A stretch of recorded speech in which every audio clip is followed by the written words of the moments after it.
दोस्तों क्लामार्स क्लासेज की YouTube channel पे आप सभी का स्वागत है। तो बच्चों आज हम लोग ग्रामर का एक बहुत ही महत्वपूर्ण टॉपिक है जिस पे चर्चा करेंगे और वो है संधि और समास में अंतर।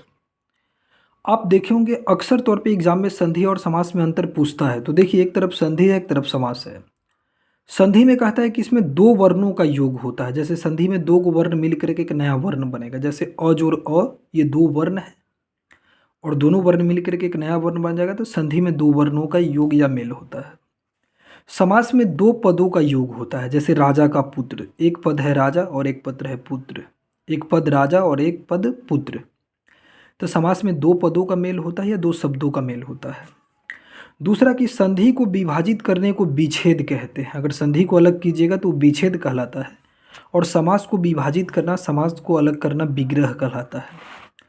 संधि में दो वर्णों के मेल और विकार की संभावना होती है और समास में दो पदों के मेल से उसके बीच का संयोजक शब्द लुप्त हो जाता है। संयोजक शब्द मतलब समझते हो?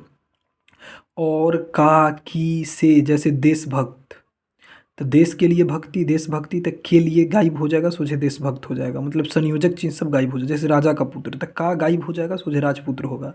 तो इसमें समास में दो पदों से उसके बीच का संयोजक पद ही लुप्त हो जाता है।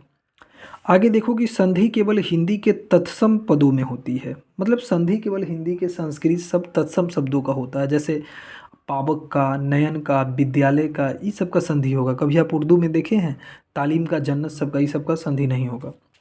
समास संस्कृत, तत्सम, हिंदी, उर्दू सभी प्रकार के पदों में हो सकता है।